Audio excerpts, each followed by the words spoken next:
بھی جانتے ہیں، انتظامیہ بھی جانتی ہے، اور ہمارے 57 جو اسلامی ممالک کے حکمران ہیں انہیں بھی پتا ہے کہ ہم کس لیے اکٹھے ہوئے ہیں۔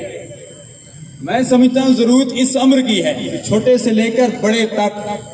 ادنا سے لے کر اعلیٰ تک، جب تک ہمارے اندر سے منافقت ختم نہیں ہوگی اس وقت تک ہم کامیاب نہیں ہو سکتے۔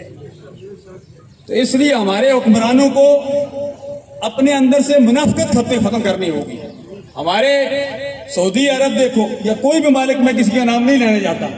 ہم اوپر سے کچھ اور ہیں، اندر سے کچھ اور ہیں۔ ہم دانستہ طور پر یا غیر دانستہ طور پر، بالواسطہ یا بلا واسطہ، ہم فرانس اسرائیل کی مصنوعات کو استعمال کر رہے ہیں۔ میرے سمیت ہم نے منافقت کو ختم کرنا ہوگا، تب انقلاب آئے گا۔ جب تک ہمارے اندر سے منافقت ختم نہیں ہوگی، جب تک ہم کفر کے سامنے کانم بنیان و مرصوص کی عملی تفسیر نہیں بنیں گے، اس وقت تک انقلاب نہیں آئے گا۔ ضرورت اس امر کی ہے کہ سلطان صلاح الدین ایوبی جیسا پھر کوئی مرد مجاہد آئے، اور اس دور میں رجب طیب اردگان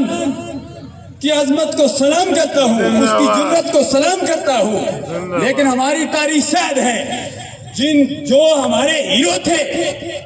ان کو ظاہری طور پر صدام حسین کرنے قذافی سب کو ان کو زیرو بنا دیا گیا، لیکن ان کو زیرو بنانے سے یہ زیرو نہیں بنتے،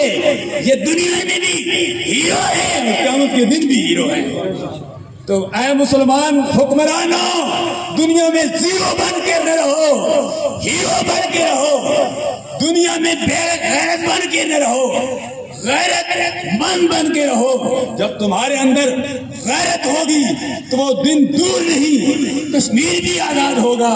فلسطین بھی آزاد ہوگا، ہمارا قبلہ اول بیت المقدس بھی آزاد ہوگا۔ اور یہی آواز صرف جمعیت علماء پاکستان کی نہیں، صرف تمام تنظیمات کی نہیں، تمام کلمہ گو مسلمان لا الہ الا اللہ محمد رسول اللہ سب